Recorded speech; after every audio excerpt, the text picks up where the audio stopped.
Okay, guys, thank you for joining us for this webinar. This is evidence-based practice, a clinician's perspective. And I'm really thankful to Dr.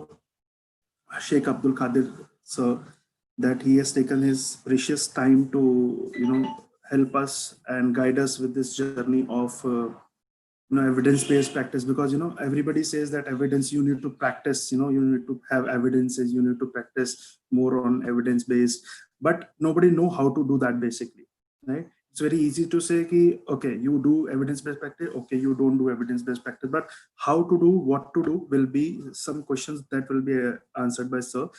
And sir, he has completed his UG from Government Institute of Rehabilitation Medicine, Chennai. Sir has done his post the graduation MTH Neurosciences from All India Institute of Physical Medicine Rehabilitation, Mumbai, and he has joined AIIPMR Mumbai as a clinical physiotherapist on October 2013 and continuing till date. He has did his PG diploma in biostatistics in 2017. He has published 2 papers and he is a peer reviewer of 4 international journals. He is the founder of the Physio Voice. So I would like to welcome sir on behalf of E-PHYSIOCON and Physio Panda. Sir, I'll be unmuting your mic and I'll be muting myself. If you need any help, I'm there. Thank you, sir. Thank you, sir. Thank you for the kind introduction and as well as giving me this opportunity. Sir, if sir, and as well as the participants, if you have any issues with my flow, whether I am going too fast, too slow, or my audio is not clear, anything else, you please type in the chat box and let PU sir know so that sir can inform me and I will do it accordingly. Thank you once again. Thank you, Physio Panda team and sir and team for giving me this opportunity. And I think we can start with the presentation from now. As sir had mentioned, as already mentioned, I would it would be good if the participants have been interactive rather than being a didactic lecture sort of. It would be very useful because this is going to be some not what you used to hear as evidence-based practice. It is not going to be theoretical. As sir had always emphasized me that try to be it as much as practical, so I had made it as much practical as I can. If at all you have any issues or if you are not in agreement with what I am saying, feel free to express your views. It is not that I am going to take lecture. We are going to learn from one another. I am going ahead with the presentation now. Evidence-based practice, a clinician perspective. Why we have not kept it in the first place? Why we have not kept it as only merely evidence-based practice? Because evidence, research, everything has been usually seen as something to do with academics or research or something else, and clinicians has always been kept one step back. However, we have to understand the ultimate aim of research or evidence is to help the end user, who is the patient.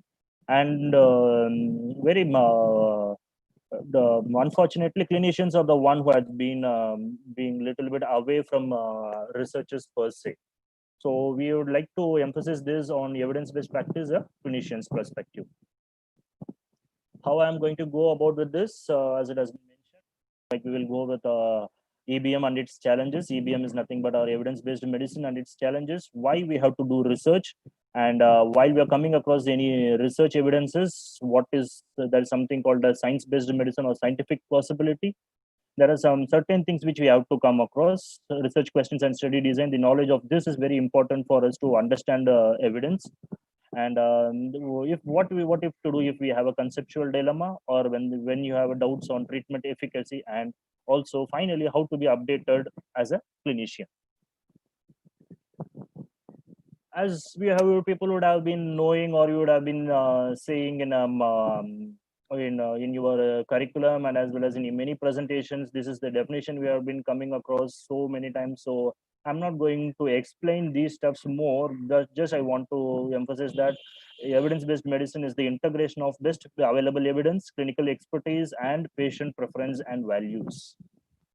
All been said, but we have certain challenges in practicing evidence-based medicine as a practitioner or as a clinician. What are all the challenges it says? It is like it is not relevant to current practice. Yes, there is something which is new or anything which is emerging each day, and what to do with that. That is one of the main challenges. Too theoretical. This is one of the main हमेशा हमको यही आ जाता है कि ये बहुत theoretical है, तुम तो जो बोल रहे हैं सब ठीक है, सब ये सब मैन्युस्क्रिप्ट लिखने के लिए या कुछ भाषण देने के लिए ये ठीक है, पर जैसा हमने वो क्लिनिक में कैसे इसका इस्तेमाल करें, this is one of the very main challenge which has been posed by many of the users to be too theoretical or it is complex and mainly inconclusive. ये कुछ भी रिसर्च पढ़ो उसमें इतना ही यही आ जाता है कि ये इनकंक्लूसिव है, वो इनकंक्लूसिव है, हम करें तो क्या करें, हम हमारे सामने पेशेंट है, उसको कुछ ना कुछ तो हमको देना ही है, पर हर मोस्ट ऑफ द थिंग्स तो इसमें इनकंक्लूसिव ही है ऐसा. This is one of the main thing which is been said, and it requires high effort to implement and use. हमने we have spent around 7 to 8 years in graduation, and then when we come to clinics and again you have to read each day and every day, that requires some amount of huge effort from the clinician side, and also it involves a high amount of responsibility. When we are saying that we are giving an evidence-based practice, it amounts to a high amount of responsibility. And lastly, it is like it doesn't suit the practitioner. We may need something else, but the available research evidences will be something else. These are all the challenges we face in terms of practicing EBM. Then you may ask, say, okay, why we should do research?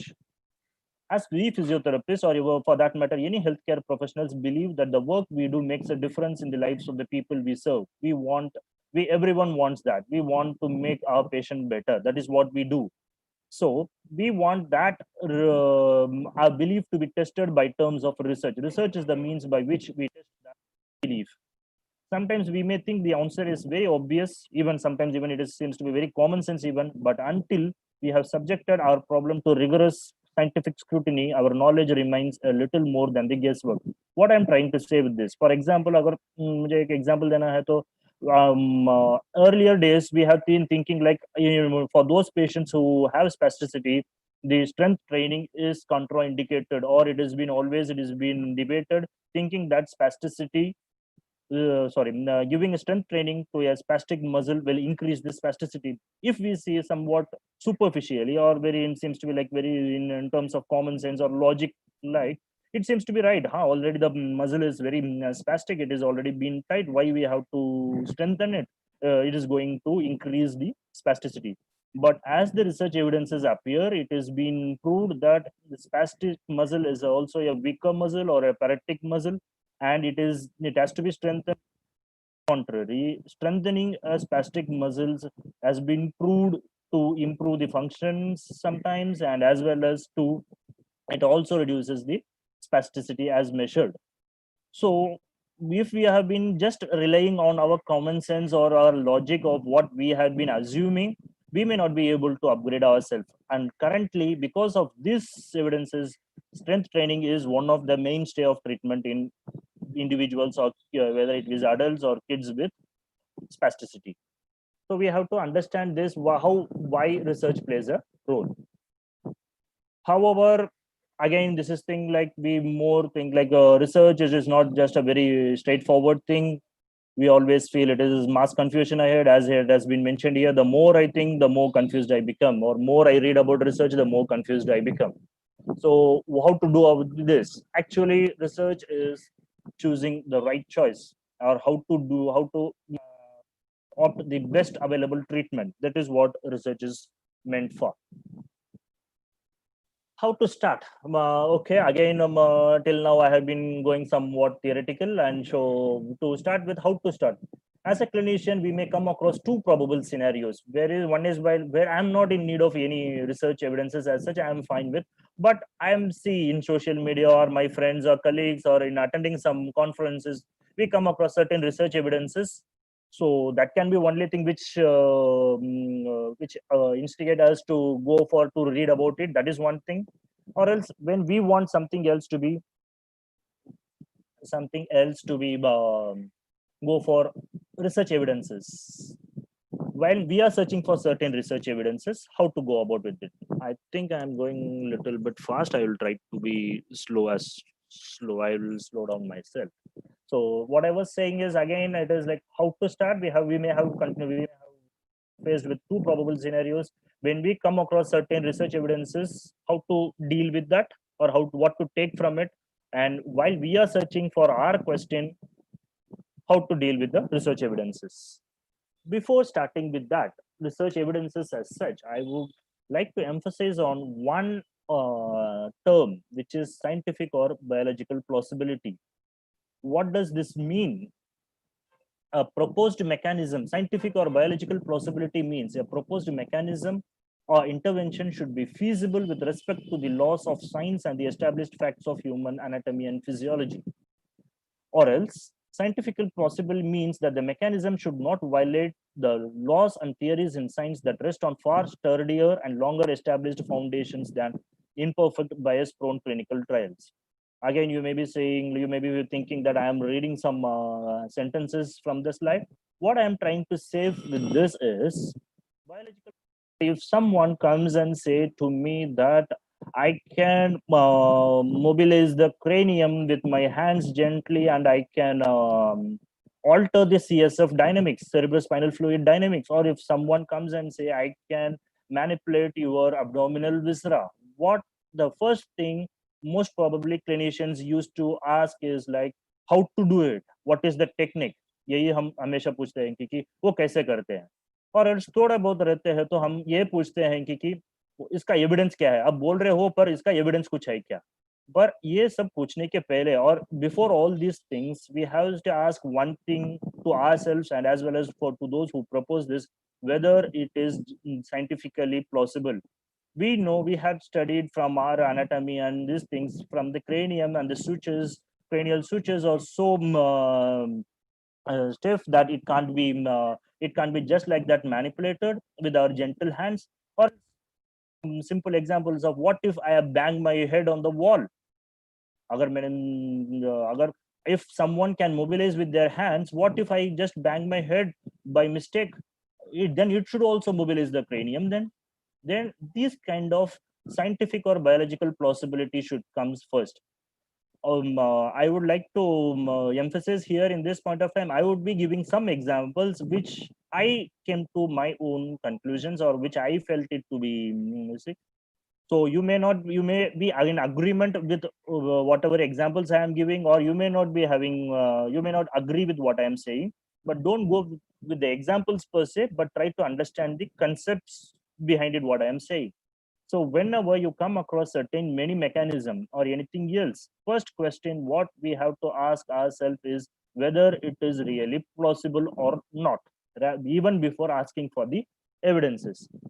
You may be, yeah, you may be wondering, the topic was like evidence-based practice, and then you are saying like you don't even ask for evidences. No, what I am trying to say is, science, it is because the science-based medicine is the foundation for evidence-based medicine. How I am saying that, because अगर कुछ modality या treatment RCT या clinical trial तक आ रहा है, तो इसका मतलब ये है कि वो वाकई मुमकिन है, इसीलिए वो उतना स्टेज तक गया. ये हमको समझना जरूरी है. Just because one treatment had gone up to the level of RCT, we should not just think that it is scientifically plausible. So the possibility behind those proposed mechanisms or interventions has to be scientifically rationalized by the practitioner. Evidence-based medicine assumes that the treatments do not reach the stage of RCTs without having amassed sufficient preclinical evidence to justify the effort, time, and expense of, as well as the use of human subjects. You may be wondering, like, okay, if that is so, when does all the RCTs which have all the treatment techniques which has reached up to the level of RCTs or scientifically plausible? No, it doesn't seems to be, because many of the RCTs seems to, which doesn't have a scientific plausibility, still had reached up to the level of RCTs because just because they are popular. So whenever you come across the first question, you should ask yourself, with the knowledge you have gained from your anatomy and physiology, is whether is it scientifically plausible or biologically plausible or not. Okay, let us consider you come across something else which you felt it to be like, yeah, you are in you agreed that it is scientifically plausible. So what is the next step? Then, even before going and reading a research article, what, or if even if you are having an abstract or a short summary of the study, What are all the this is the 5 questions you have to ask yourself. What is the research question of that research article? What is the study design? And is the study design appropriate for the research question? And what is the conclusion arrived? Is it justifiable? Why I am saying this? Quite often we just go to the conclusion part and then just we say, yes, this is effective. No, this is not effective. This is what the conclusion we come. But that is not right, because that is also been done by some humans. We have to cross check it, because we humans are always prone to bias. And finally, is it of any clinical implication, or whether my understanding is improved with this? That we have to verify it. We are going to discuss in detail with this, each of the 5 steps. First of all, what is the research question? Question is the primary step which will leads to any research. As we all know, the questions can be classified into around 6 types. There are some other types also, like screening and diagnostic accuracy and all. I am being more concerned with what are all the things which is more relevant to physiotherapy. So classifying the research question, what can be the questions type? What proportion of the population is newly diagnosed with this problem each year? As we all know, we have read in our social medicine and preventive medicine or epidemiology, that is something related to your incidence. What proportion of the population is currently living with this problem? This is prevalence. As physiotherapists or as clinicians, we may not be in much interest of, because to do this directly, so we are not going to see much of that. What is of more interest to a clinician is what should be done to treat this problem. That is what the therapy. This can be a difference efficacy between 2 different modalities, or it can be the what can be done to of any treatment technique. What is the likely outcome of this problem? Prognosis. We want to know the prognosis of the disease, so we are interested in knowing the prognosis. And also, this is the very important thing where we have been knowing, we should be knowing, will there be any negative effects of an intervention? Means there any side effects of what I am doing? That classification can be called as harm. And the very important thing, what we want to know is what causes this problem. As we always say, we want to treat the root cause, so we may have to know that what causes this problem, which is etiology. So mainly we are going to see in terms of etiology type research question, and as well as therapy type questions. Okay, you had read some research article and you come to know what is the research question, what is the basic of that article or the research of the article. Secondly, we will go for what is the study design. We have to understand there are so many study designs available, and one size doesn't fit all. Whenever we ask anyone or any student, they say RCT is the highest level, or the systematic review of RCTs is the highest level of evidence. But we have to understand for what question. It is only for therapy questions, or to know about the any efficacy type questions, then RCTs may be a highest level of evidence. If your research question is something else, you should have a different study design. I am just going to enumerate what should be the research design for the appropriate question classification. For example, if your research question is something to do with incidence or prevalence, then the evidences should be sought from surveys or cross-sectional studies and cohort studies. Whether if it is of therapy, then it should be of in terms of clinical trials. As mentioned, it should be from the clinical trials. Prognosis, or how the disease is going to perform in future, then that can be seen in terms of clinical trials if it is of sufficient duration, and as well as cohort studies. Harm, which is the side effects, again clinical trials, cohort studies, or case control studies. Etiology, I want to emphasize a bit more in this, because etiology or the cause effect relationship can be obtained justifiably via cohort studies, and mainly cohort studies, and as well as case control studies. Even though we all know, I would just like to give a brief overview of what is cohort studies or case control studies. This is those studies which has been done for a long time, or a longitudinal type of studies. In cohort studies, a person will be tracked till who is being exposed will be tracked till he gets the effect.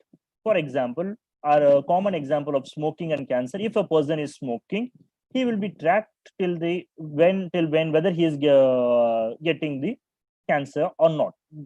This is how it has been gone with cohort studies. So we can say, like, how many patients had been how many patients in the cohort has been tracked, and how many had been developed cancer. So we can come to a reasonable conclusion whether this exposure causes the effect or not. Whereas in case control, it is somewhere retrospective or ulta, where those who had already developed cancer will be tracked backwards to see whether they had the sufficient exposure or not. And surveys or cross-sectional studies are one thing like which has been done at one point of time. So that may not be a very good study design to about the etiology. And in clinical trials, as we all know, there will be two groups which is randomized, which is randomly allocated and been subjected to two different treatments. One is probably most of the time it is conventional, and the other one is conventional along with the other group, or the our area of whichever treatment which we want to test. With this, I would like to go to the next thing. Is the study design appropriate for the research question? For example, you came across certain research article, then you have to see whether the study design adopted by the researchers is appropriate for the research question. I am going to give a scenario. I would like all the participants who are there and as well as who has been streaming there in the YouTube, please reply to that. If we consider there is a research question we all want to know, is abnormal posture a risk factor for developing? And the research finding via a cross-sectional study says a cross-sectional study on 1,534 patients with low back pain identified that 55 to 60 participants, 60% of participants had bad posture. And the inference which had been derived from that article is that posture is the potential risk factor for low back pain, and the management of low back pain should incorporate posture correction. What I want you people to know is, like, let us consider all the methodology and the sample size calculation and statistics done, everything. Let us consider everything is of high quality. What I want to emphasize here is whether the research question and what the design had been adopted is right or wrong. I want the participants to please type in their answers. If possible, if you feel it is right, I would be more happy if you can say you feel it is right, and if it is wrong, why it is wrong.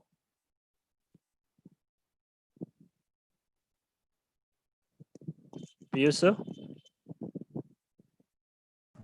Yes, sir. I'm checking YouTube, sir. Yeah, if we can wait for 30 seconds or so, and we can you Okay, just sir. let me know, and then I will proceed. Sir, on YouTube, Mansi Pukare has written wrong.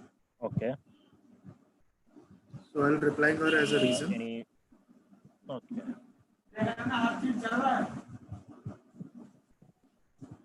Anything else? Anyone has so you say I can go ahead when if you feel there is no.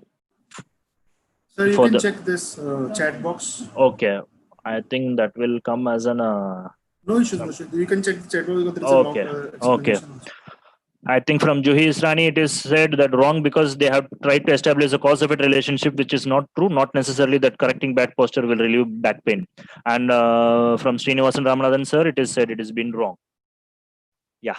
So I think we had got their answers, responses. I think we'll go ahead. Yeah. As been mentioned rightly by those who had responded, we have to know, even though this seems to be like, even this is what we had been believed, bad posture is the potential risk factor, and we always try to do that. But this study design, we can't, as Juhi had mentioned, it is to establish a cause-effect relationship. Cross-sectional study is not the best one to do it. You may ask why?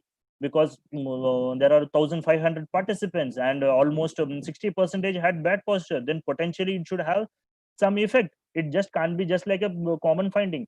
the problem with this is, what about 1500 individuals who doesn't have a back pain? If we go and check them, even they may have bad posture. That is one thing. And one more thing, just because two low back pain patients had bad posture, we can't just associate these two. This is what usually we call it as um, correlation doesn't cause causation. This is one thing which we have to know. When we come across a research article, what we have to see is what is the research question and what is the study design being adopted by the researchers. Secondly, what is the conclusion arrived? Is it justifiable? Usually we we read the title and we just go to the conclusion and we come to it. So I am giving you a second case scenario, and I would like all the participants who have been there to express their views. For example, there is a research finding, a high quality randomized control trial on stroke patients identified that sit to stand training causes significant improvement in timed up and go test. As we all know, this is a treatment efficacy effect. So RCT, randomized control trial, which is the best option available, and we presume that to be a high quality RCT. So that thing, and even the scientific possibility seems to be good in this. So we are going to see whether the inference, whether the inference made or the conclusion made is right or wrong. What if the conclusion made is sit to stand training in stroke patients improves functional performance? Why I am asking this question is, timed up and go test, as we all know, is the outcome measure for functional mobility. That is what it is presumed to be. So is it right to conclude that? I want you people to please express your views.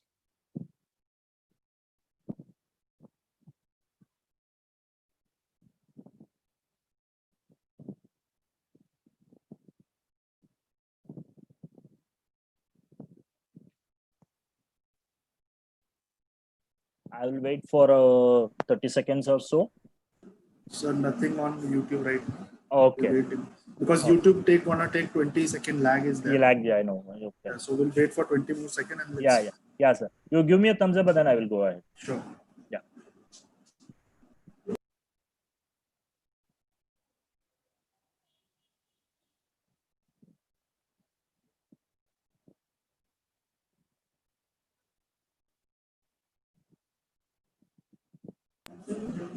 Sir, there is a reply on YouTube. Yeah. Dr. Vijay Nambi sir has written wrong because sit and stand vary depend upon type of stroke. Yeah. Right, sir? Yeah. Okay. We'll go ahead. Yes. Juhi ma'am has also written on the chat box, again, not necessarily only sit to stand. Okay. And one person has written right. Okay. On your chat box, you can check. Yeah, I can see that. Okay. So you can go ahead. Yeah. So what is the problem? I feel that I go with the option of wrong. Why I am saying this as wrong is because sit to stand training, functional performance is something to do with what the patient wants. What if the patient wants, the patient's need is to something to do with floor sit to stand, and sit to stand training here, whatever we are thinking in terms of chair sit to stand. And moreover, functional performance is a very big terminology. You just can't, there are so many functions, and just giving a training, we can't justify that timed up and go test is a measure which is being done for a few minutes, and we can't generalize that to all the functional performances. So whenever you are reading article, if the inferences or if the conclusion made is somewhat generalized, then you have to be very careful in taking up with that. What outcome measure and whether it is relevant to your patient's need, that is what we have to see. And as the last one, I would like to go for one more scenario. Is the clinical implication right? What I am trying to say is here it has clinical implication is what we have to understand from that, whether the underlying rationale is right or wrong. Let me give you an example. Again, a case scenario. Research finding, a systematic review with meta-analysis of high-quality RCTs showed that core stabilization exercises is highly effective than no treatment for back pain. As we had seen, like systematic review with meta-analysis is the highest level of evidences, so that's fine. Research study design is fine, whereas that core stabilization exercises is highly effective than no treatment for back pain. If the authors are concluding in such a way that core stability is altered in patients with back pain, and so the improving the stability will help to relieve back pain. I would like and don't worry, this is the last case scenario which I am providing you all. I would like the participants to come and again tell their views whether it is right or wrong, and if possible to mention their explanation also, why they feel it is as right or why they feel it is as wrong. Please go ahead.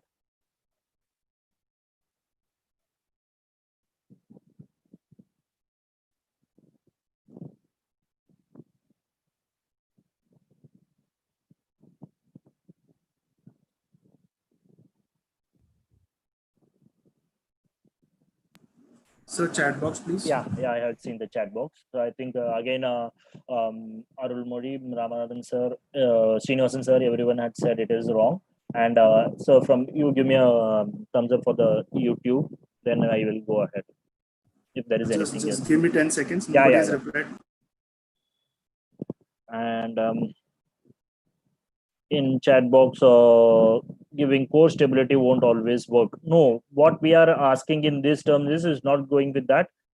We are presuming that in that RCT, we are the core stability, those patients who receive core stability had improved. What to infer from that? That is what we are going to say.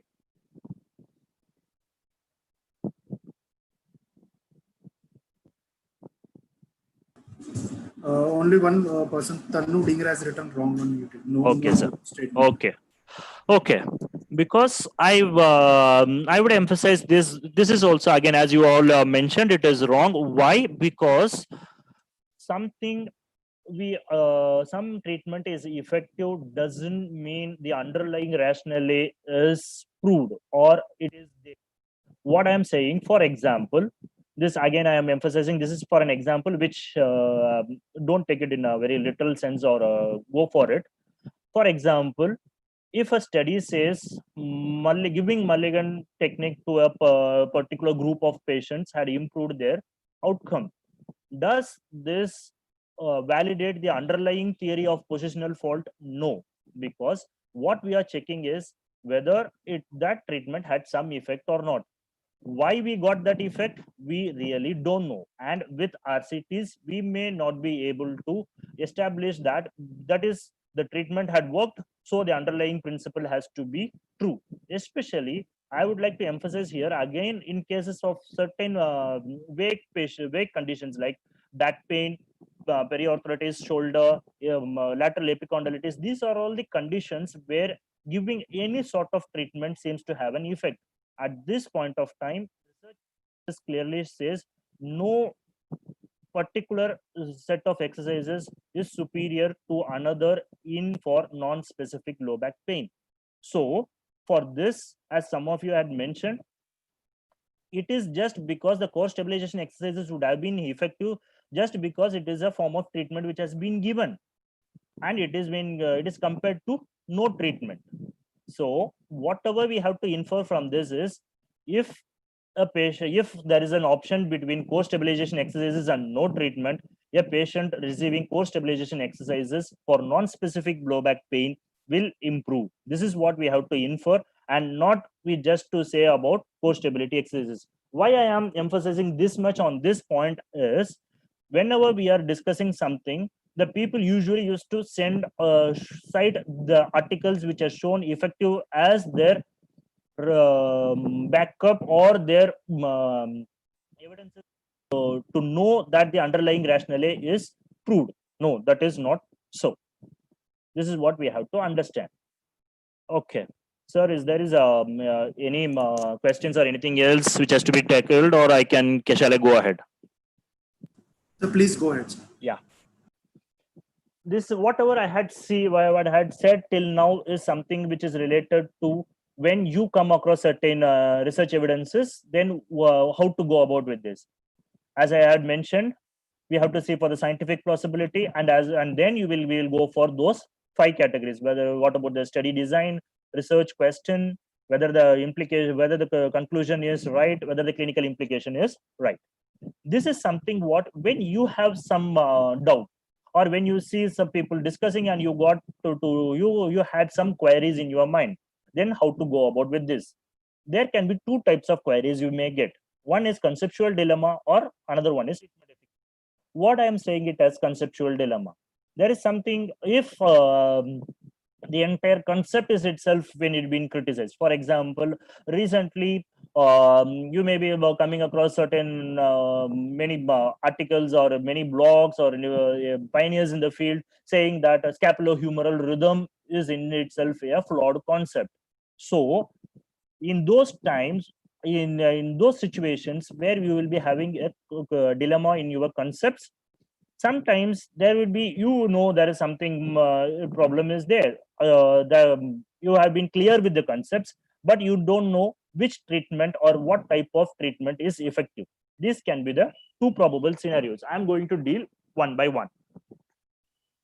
When there is a conceptual dilemma, what you have to do at the first instance is not to, as I had said, not to go for any efficacy or RCTs or anything else, but you can go your articles. I would like to say you have to go for especially critical reviews. Why I am saying this?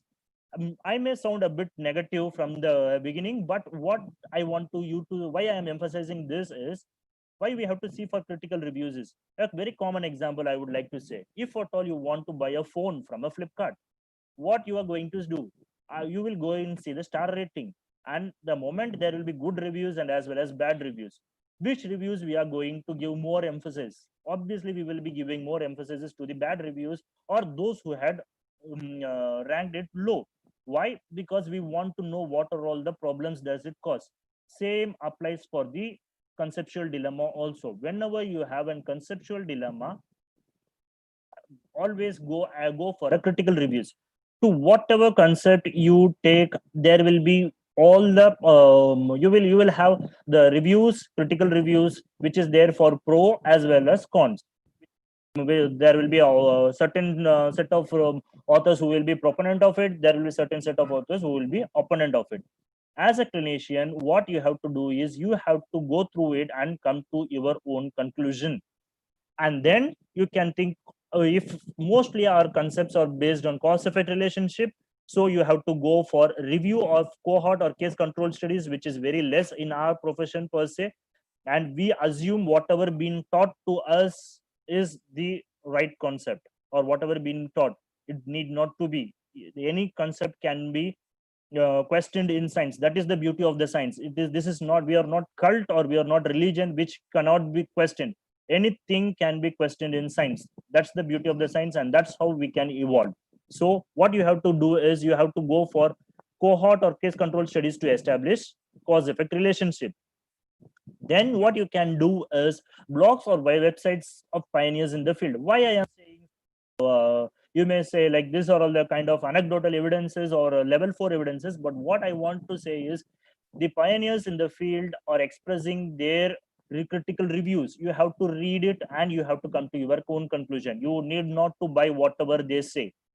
However, I would like to caution you all that it is more prone to bias and can be highly variable, because we humans can project what we want to, and that's there for each and everything. Before coming to a conclusion, you may ask, why is it that needed? Whether I have to take a stance? This is like voting in voting in your election. You may see both the parties wrong, or you may see both the parties good, but you have to take a stance. That suits this for your clinical practice too. For every concept, you have to take a stance. And remember, this conceptual understanding can change over time, but that always be open-minded for things to come in. That's why before taking a decision, you have to be clear and know why you have taken that stance. Again, to give you all a certain examples of critical reviews, this is how the critical reviews looks like.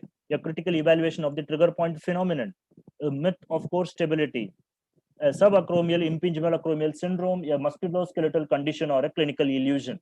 These are all these things which we have been following in our clinical practice for a long time, but still these are all the things which has been questioned. And so we have to know, read it, and come to a conclusion. You may be wondering, like, if at all if I am reading all these things, मैं पढ़ते रहूंगा तो treat कैसे करूं, कब करूं और पैसे कैसे कमाऊं? This can be a very practical question, but understand, if you are clear with one concept, all the modalities which come out of those concepts will be clear. You will be clear in that.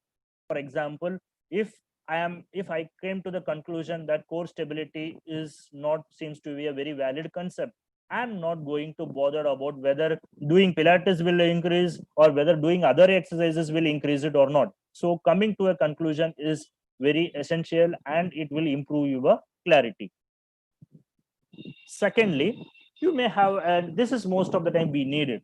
What is the treatment efficacy? I know this is scientifically plausible and I am in agreement with the concept, then I have to go for treatment efficacy. As we all know, systematic review is the best thing available at this point of time to determine a treatment effect. Why, you may ask this question, why systematic review? Systematic review is of RCTs or high quality studies is such that it is pulling up of all the evidences available at one point of time. So if some certain studies has higher bias, that can be taken care of in this systematic review. Okay, agreed. Systematic review. Then where to get it from? The systematic review. At this point of time, the Cochrane collaboration or the Cochrane Library is a potential source which will give you a highest level of evidences. Why I am saying this? Why not some other thing? Cochrane Library or Cochrane collaboration is an organization which does exclusively these systematic reviews and evidence synthesis. They are into evidence synthesis. So even policymakers or even government organizations around the world are taking the evidences which has been generated by Cochrane Library as a authentic source. You may ask this question, does they don't have a bias? Yes, because there can be a source of bias. How? Because they are just coming to the conclusion with whatever evidences which has been published.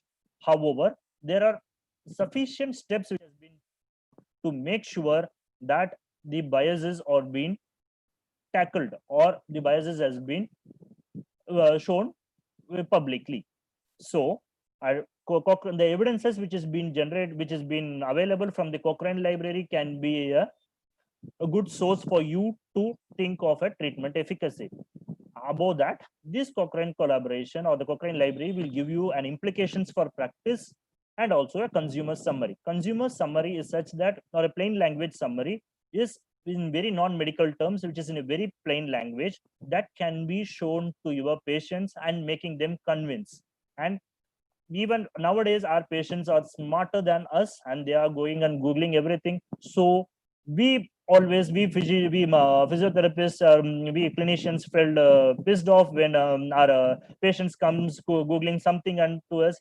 That is where we have to direct them towards authentic evidences. For that, we should be those evidences at the first place.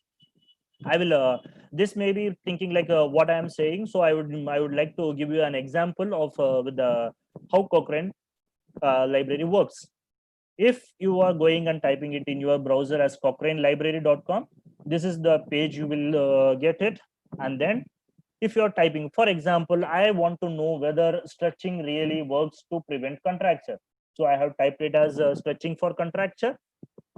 Then I had got this thing, yes, stretch for the treatment and prevention of contracture. Yes, this is what I want. And one more thing which is good in Cochrane is they will show this PICO. As we all know, it is population, intervention, comparison, and outcomes. See here the population, what are all the things involved in this systematic review is adult, each as well as child, and as well as the muscular contracture, those people who is having muscle contracture. Intervention is positioning, stretch, splinting, plaster cast, stretching, everything else, which is being compared with sham intervention or usual care or placebo, and the outcome events has been mentioned. So when I'm going for it, what is this is how it looks like. I want to make it clear. This single page of this single systematic review is about 174 pages. Obviously, we clinicians doesn't have time to read each and everything of it. So the abstract and the plain language summary will be sufficient enough for us to come to the conclusion. How it looks like. The author's conclusion. The author's conclusion here says there is high quality evidences that stretch did not have an clinically important effects on joint mobility in people with or without neurological conditions, even if it is performed for up to 7 months. This is giving me a fair idea that the efficacy of stretch on the prevention of contractures. You can go ahead with this.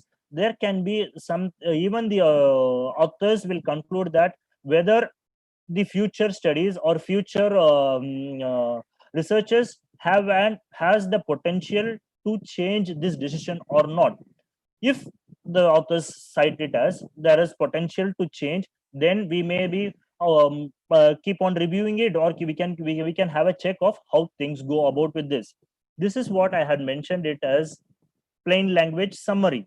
Plain language summary is something else which we can discuss it with the patients also, as well as this has been available in some of the regional languages. I don't know. I think it doesn't been there in Hindi till now. For Indian languages, I can see only Tamil till now. So there is something called as plain language summary, which can be communicated to your patient as well. Other thing, as I had mentioned earlier, this is applications for practice which is being mentioned. And if you are a student, then there is an implications for research as well. If you are doing researches from this perspective, maybe we would be providing a good research material to the community. As I had said, this is a very lengthy review which goes for about 170, 150 pages. We may not be able to do that. So if what I have highlighted here is the summary, in this would be of around 4 pages, which is easy for us to go through and come to a conclusion. Next question will be like, what if whatever treatment I am trying to get is not available in Cochrane? What I have to do? First of all, you have to think that if some treatment modality has not reached up to the level of Cochrane, that means there is not enough studies which has been done, or it is not been that feasible. So be patient with before adapting that treatment. Or if you feel ki, no, I want to try, I want to see for other evidences, I just don't want to rely on Cochrane only, then you have to go for systematic reviews which has been done, and you have to see for the effect what is the recommendation being made out of the systematic reviews. However, a word of caution, all systematic reviews doesn't not need not to be have to have that much authentication as Cochrane Library. So it is onus on us as a clinician to see for systematic reviews and to come to our own conclusion. However, before going, I would like to emphasize on all these things. What before proceeding, you have to know that a treatment being popular doesn't mean it is effective. Yes, everything is there in the social medias. Everyone is doing so much of halla around it. So that should be a effective treatment. No, be always skeptical before adapting new treatments, because you are going to invest your time, your money. Above that, you are going to perform in your patient who had kept his belief and faith in you. So be always skeptical before adapting a new treatment. Beware of cost benefit ratio. What I'm meaning to say it as, if that same effect can be obtained via another which is low, with which can be obtained by simple means, go for it, because that is what high quality care means, which where you can get highest benefits with low cost to the patient community. Always remember, no treatment is magical. If someone says there is this treatment is magical, be always very skeptical before adapting that, because human body takes its own heal and reorganize. No matter whatever you want, whatever however skilled you are, You can't just push your human body to go one step ahead, or you can't just outline the time. As I had already mentioned, don't get influenced by peers or social media. Come to your own conclusion. I would always say this as an example. If we treat a patient and he gets better, we may go and post it in Facebook. The same thing, if I treat a patient and the patient gets increase in pain, obviously I'm not going to post it in social media or in Facebook. So beware of what people post in social medias. Extraordinary claims demands extraordinary evidences. If a treatment modality says that this can cure diabetes, this can cure hypertension, and this can cure migraine, and this can do that, this from A to Z, all the things that can be treated, then be very, very careful with it. Or even say avoid those claims. Short-term gains are attractive but jeopardize your credibility. Yes, there are certain treatment modalities which is available, which will give you a short-term gains. The person will go out of your clinic smiling, but the next day when the pain recurs, or when the problem arises, slowly you are going to lose your credibility. You will get the name of, हाँ उसके पास जाते हो तो उस दिन तक तो अच्छा रहता है, पर वापस आ जाता है वो, मतलब पूरा ठीक नहीं होता है. You may get this name. And also, don't underestimate the contextual factors of psychological or environmental factors. And why I am reiterating again this again and again is, I would like to give one more example also. If I am treating a patient, for example, a chronic pain patient, I have done something today, and tomorrow, then the next day, if the patient comes and said to me, as he got better, I am to think that my treatment had worked. If again one another patient, a chronic pain patient, I have done some technique, and the next day if he comes and said to me that his pain has worsened, the moment we clinicians are going to ask the question is, kya kya kiya apne? What are all the things you did yesterday? Have you done this? Have you done this? That's why you had got this treatment. This is how biased we are. It is why it is human nature. It is not our fault. That is how we humans are. That's why we need research evidences to back whatever we are thinking. Again, you may be thinking, sab itna to bol rahe ho. Usually whenever I discuss with people, then they say like, आप आपके इसमें से क्या करते हो, हमें तो बताओ तो सही थोड़ा तो, or what you have done with this. You may be saying all these things in seminars and webinars, but what are you doing? So I would like to share my experience. Again, I would like to say the example, don't go with the example, even I have been what I have been presenting it, but see how to go about with this, how research can be implemented in your practice. As everyone, I had come across this core stabilization concept, which has been taught to me, and I have been practicing, and I was so much into it. I have been doing in my patients, and as the patients, some patients, we are getting some effects also. So I have been practicing core stabilization exercises. Even I had been up to that level of belief that where core stabilization is the boon for physiotherapy. That is what the thing which will take us forward. This is what the amount of understanding I had that time. Then, fortunately or unfortunately, I came across this study. This is called something called as myths of core stability, which is a critical review.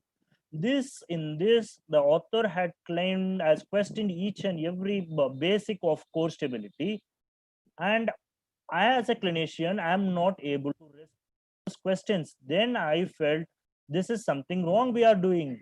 So it is not just like that. I read just this one paper and came to the conclusion that core stability doesn't work. No. Why? Because we are, as a clinician, I am not able to answer those questions raised in this critical review. Then I went and find more and more evidences where the beliefs, where the critical reviews or the criticisms on core stability concepts had got strengthened. Even I had gone to some reviews, proponent reviews of core stability, but that doesn't answer those questions. So again, I had gone to Cochrane and to see what is the treatment effect. Okay, let me see. Even though the concept is said to be somewhat debatable, what is that says? There is something called as don't confuse. There is I have been talking about core stability and here mentioning it as motor control exercises. This has been used in synonymous in literatures. So motor control exercises, specific low back pain, which says there is very low to moderate quality evidences that clinically important effect. And the authors concluded in such a way that, as I had mentioned in case scenario, core stabilization is better than no treatment, and it is not superior to other forms of exercises. That means if whatever I have been doing, it is the core stabilization exercises is not superior to that. Okay, again, how I had implemented this in my clinic. So when it comes to clinical implication, there can be three possible scenarios. One patient who is having back pain, but he is already having doing core exercises. So if that patient is come to me, what I will do is I will make him understand that do not go for voluntary recruitments. Voluntary recruitment of the muscle doesn't seem to have a benefit. Sometimes it has been also proved to have some harm. So what I am going to do with those patients who has already been doing core exercises, or if it is a young fellow who wants to do planks and he wants to upload in social media, that is his craze, and he wants to do it. Okay, then I would advise him not to go for voluntary recruitment. But if you want to do core exercises in terms of planks or anything else, go ahead, because that is what you enjoy. And in terms of non-specific low back pain, be clear what I am saying in terms of non-specific low back pain. For non-specific low back pain, any exercises is effective. And if the exercises is being readily enjoyed by the patient, that there will be probably more patient adherence. So I will encourage my patient to do those so-called core exercises in those who has already been doing it. We have to understand this would form a small chunk of our patient. The other ones can be like those who inquire about, you had started with certain exercises or some physical exercises, and then your patient comes and asks you about, like, sir, I had asked about these core exercises, and everyone says that is effective. Why you had not taught me? If such a kind of patient comes to me, I will sit and explain it to him what you are understanding it as core is need not to be, what is the problem in it, what is your understanding, and why you had not started in it in the first place. Then you can understand, then the patient will get that belief, yes, my therapist know what he does and he does the best for me. So this is what you can interact with your patient and get the patient's confidence. And the major chunk of our patient is those who have no idea of what core is. If that is so, I am not going to tell them about what core is, because the conceptual basis of core is somewhat flawed. As per me, again I am saying, this is just an example to let you know how to incorporate the researches in your clinical practice. You may not be in agreement with what example I had given, that is fine, but this is just to show how you can implement it. Okay, all said and done, how to be updated in spite of busy clinical schedule. जो आप बोल रहे हो वो सब ठीक है, पर मेरा तो मैं सुबह जा रहा हूँ तो रात में आ रहा हूँ, मेरे पास टाइम नहीं है, I don't have enough time for me to update myself. What can we do? I am giving you a simple way to do it, but this is not the only way to do it, but this is this simple and easy way which I presume it to be. As we all know, Petrov, which is a physiotherapy evidence database, when you go to that website, there is something called as evidence. In that, if you type your first name and your last name and email address and the country, and when you subscribe to them, you will get mails every month. That is, this is how it will come to your mail inbox. They have classified of around 13 specialized categories, which has been just like neuro, chronic respiratory disease, chronic pain, sports, pediatrics, neurology, musculoskeletal. Everything has been around 13 specializations, which will be updated every month. So how does that looks like? Where if I am going for the neuro, this is how the mail looks to me. It is the first preferences will be given to practice guidelines, because that would be synthesis of literatures or synthesis of evidences, and secondly, there will be systematic reviews. And here, if you had seen, this is one study which has been physical fitness training for stroke patients, which is Cochrane review with consumer summary. Here I am getting in my email what is the recent evidences which has been going on as per the specialization. I would, however, you should be knowing this has been graded as per the quality, or we can say like with the evidence level, we can say. There is something called as score, Petrov score also. Remember, this is not applicable for systematic reviews or practice guidelines. That is for individual studies. Then if you go for individual studies, there you will get this scores of 8 out of 10, yeah, 7 out of 10. And then if at all you want to go and see those studies, then you can go and access those studies. You may ask how this 10 out of, you may be knowing, this is the Petrov scale, which is readily available in the website. You can just go and download it. If there is something, some articles you want to grade it in a simplified way, you can use this criteria and come to and score that article. However, I would like to emphasize, just getting a Petrov score high doesn't mean that the study of the quality is higher enough, or you can have a direct clinical implication. So having said all these things, is evidence-based practice a foolproof method? Does all the documented evidences reflects the exact clinical need? You may need something else, and the available evidences, documented evidences, will be reflecting something else. And is it possible to identify evidences for each and every clinical needs? The simple answer is no. 1 घंटे का lecture लिया और finally I'm saying no. You may be wondering, but why?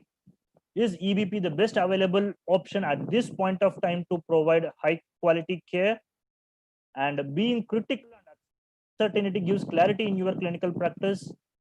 And if the question is it worth all the time invested? The answer is, as per me, it is yes. So we, at this point of time, evidence-based practice requires higher effort from our side, but that seems to be the best available option at this point of time. Again, I always wonder, we go for 2 days workshops and then we call ourselves as certified this therapist and certified that therapist, whereas we have been studying EBM and EBP for longer time, but we are not brave enough to call ourselves as evidence-based therapist. Why? I don't know why. And the second point is how to market that. Sir, आप जो बोल रहे हो वो सब ठीक है, पर हमको कमाना भी तो है, हमको हमारा क्लिनिक भी चलना है. How to go about with this?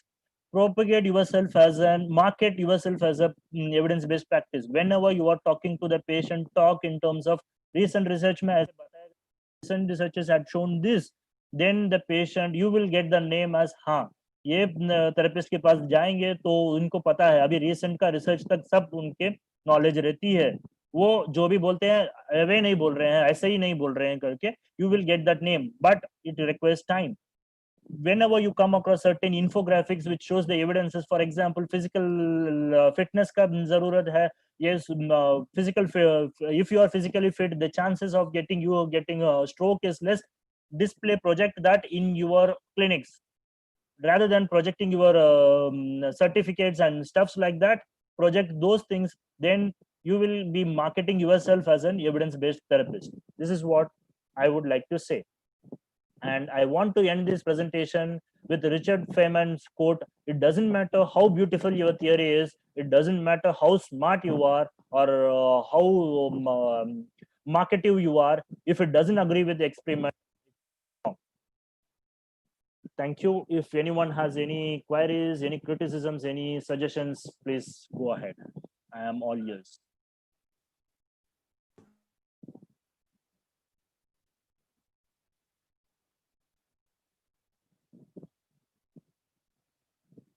And from the chat box, that, most of the systemic reviews. Yeah, sir, yeah, I'm saying that.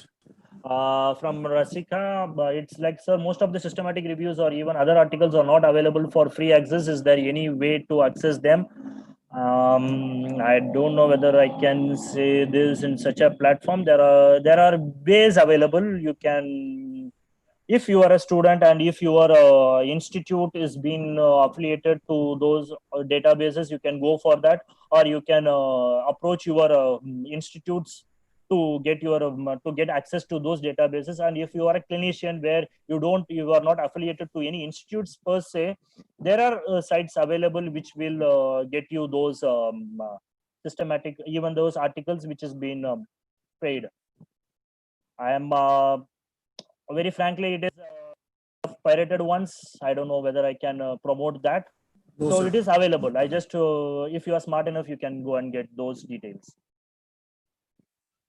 And Srinivasan sir had asked, clinical exposure is very important, and only one you see, and only one you see then.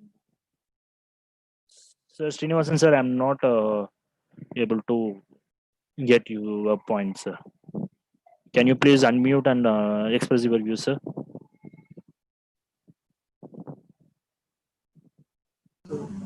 Sir, I'll be unmuting Srinivasan, sir. Yeah, please. Okay, I've asked him to unmute himself. Srinivasan sir, unmute yourself and express your views, sir. Good evening, Sheik. Good evening, sir. Sir, you are not Sir, audible, sir. He's muting and unmuting himself. Okay. Sir, Srinivasan sir, you yeah, sir. I'm audible, sir. You are audible now. Go ahead, sir.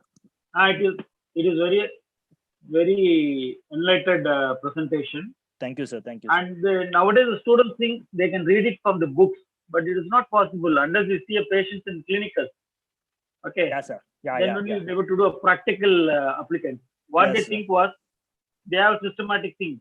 For a back pain, you do shorter traction, IFT, ultrasound, and exercise. Then the patient will be all right. But it is not so. Yes. All back pain patients are not same. So you need to see a patient, and every year you have to update. Even for a therapist, they should keep updating themselves. That's very important. 100%, 100%. Yes. Even though I would also like to emphasize what sir had said. Nothing can replace your clinical expertise. That's why even your clinical, as I had mentioned, no matter how strong your theory is, unless and until you have been practicing, you can't come to conclusion. Just textbooks can't give you that. Absolutely, sir. All ONE patients are not same. So we need exactly, to know, exactly, sir. Because everybody thought the students' mindset was if they learn for a ONE exercise, they can do it for all. It is not so. Yes. You cannot do what you do for the right knee and what you do for the left knee. Exactly, sir. That the students should learn nowadays. Yes, sir. They go for very high-fi. It's not high-fi. You need the basic. And yes. First you understand. Yeah. First you understand, then it is easy to explain to the patient. Sir. Because the patients are clever than what we do. Exactly. And nowadays they are more smart enough and they have more resources than us. And it is high time that we have to go for updating ourselves. Yes, sir. Thank you, sir. But Thank you for your excellent class, Sheik. It was thank you, sir. Very good explanation about the evidence-based. Thank you, sir. So clear. Thank you so much. I would like to say that Srinivasan sir is my UG guide and teacher. A teacher coming and appreciating a student is a big thing. Thank you, sir. There are some questions in the chat box. You can, if you want, I can. Yeah, sir. Practice-based evidence. What are your views on that? Practice-based evidence is what again I am saying, as I had already been mentioned. Practice-based medicine, what we are saying well, we have to understand we humans are more prone to what we say it as biases, and we always think what we do is right on what we have been taught is right. That's why you need evidence to support or refute your views. Practice-based evidence, I don't know, nowadays this term is being highlighted by many. That is nothing but if obviously your practice has a role to play, but we have to understand the same practice-based evidence will be different from me and for you. For example, the same patient coming to me, I am treating differently and I am saying some concepts which is very different time the patient goes to a different therapist and he is saying something else differently altogether, the patient may lose hope on physiotherapy. That's what there should be some basic conceptual idea which has been supported by evidences. For example, I may give some exercises and you may give some other exercises, and patient will understand that. No patient is expecting us to give the same set of exercises. But when you are talking in terms of the concepts underlying physiology and you say something differently and I am going to say something differently, on the long run the patient may lose hope in physiotherapy itself. That we are doing something wrong to our profession, I feel. Okay, fine. So the next question is how EVP is important for a physio student? It is simple as that, because the student आज का student कल का clinician बनने वाला है. It is just like that. Today he may be a student, tomorrow he is going to be a clinician. Obviously, EBP can't be start with your practice. It has to come with the way you are thinking. Evidence-based practice is not just looking for evidences and doing things. It determines how you think, how you rationalize, how you do assessment, how you do your treatment, how you convey it to the patient. All these things is there. That has to learn from the student. I can say even from the UG first year, this has to be started with. From UG first year, even in your UG, if you are not doing a research, that's fine. But how to go about with the research or how to critically review the research should be there in our UG curriculum. That is what I feel. So as a the future clinicians are today's students and they should be knowing EBP. So the last question is, the majority of researches in physiotherapy shows minimal and moderate effects. So only few studies show good effects. So what do you say about that, sir? This is what we have to understand that like our physiotherapy, we have to understand, yes, there is some minimal and moderate effects. This is where we have to keep our check on being updated. Why we are lacking? This shows that there is something being lacked or there is scope of improvement. That is why we have minimal to moderate effects. We have to be open-minded. I will give you a simple example of what this being open-minded is. Just like when the COVID-19 starts, even the WHO was not very much into wearing masks when you are asymptomatic. But as the trends goes, now the recent guideline by the WHO says, even though if you are not having any symptoms, it is better to wear mask, and even a cloth mask is okay. But if it has 3 layers, this is how being open-minded is, and you update yourself. Minimal and moderate effects, obviously most of the almost 80 to 90% of physiotherapy treatment as that. It just shows there is something which can be changed, and we have to keep update ourselves. Because if at all, if something shows good effects and tomorrow if that change, obviously we are going to be in a fix. Minimal and moderate effects, I feel in a way it is very good, because that will keep updating ourselves, and there is scope of new improvements in our field. That is what it shows. And we have to understand physiotherapy is relatively new when compared to medicine.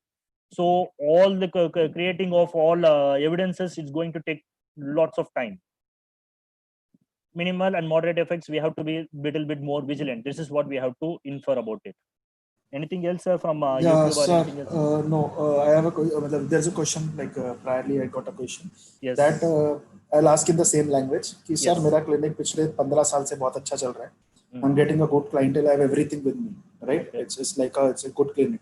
So why there is a need that today, after 15 years, somebody says this is not working? Should I stop using that? Because I'm having no problem in treating the patient. Okay. So what is your state on that? My state is not that okay. With 15 years, you have been doing something and you have been earning well and you have been getting good results. This means what you cannot improve from now? There is chance from improving from now. What you have been whatever you have been, for example, you have been getting 80% of the results. If there is a scope of to get to 90% and that can be obtained from evidences, why can't? And as a clinician, my responsibility is to give the best available evidence or best possible treatment. It is not that what I know and what I am best in. Because if the same patient comes to know that there is something which is better available, obviously is not going to come back to me. I may be there for 15 years, but on the long run, if someone comes and if another junior fellow who had come and started his clinic and he had able to convince the patient in terms of evidences, I'm going to lose. It doesn't mean just because I am 15 years I am practicing and so I am going to practice the same thing. The simple thing is it is evidence based is just not like refuting each and everything. You go to it, you see what you can add to it and whether it will improve your practice currently, then you can go ahead with that. That's what my stance is, sir.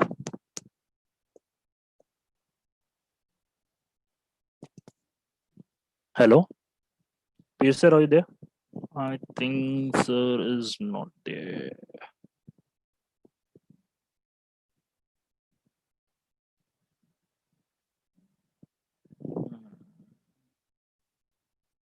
Hello. I think there is some issues with for sir, as he had mentioned that there is some issues in his clinic. If there is no doubt, I think we can end the meeting.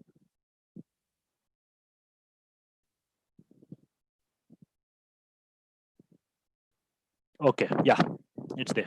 Sir had joined. Hello.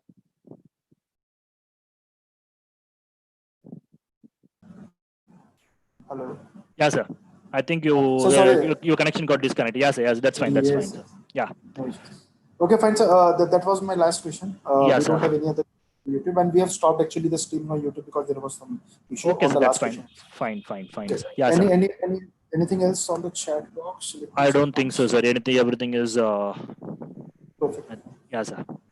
Okay, sir. Thank you very much. Like it was like a, I'll say that we both are in the same group where you post something and then you have a long discussion. Yeah. So I was a fan of you guys, and it was a very wonderful presentation, and it would help all the clinicians as well as us, to perform better as a professional. Let's hope so. And thank you very much. And I'm really sorry for this technical issue. That's not at all an issue. Thank you for giving me this platform. I thank you once again, you and your team. Thank you. Yeah, sir. Thank you, sir. If at all you have any suggestions, any feedbacks, please share it with me so I can improvise in my upcoming presentations. Thank you, sir. Thank you very much. Thank you. Thank you guys for joining.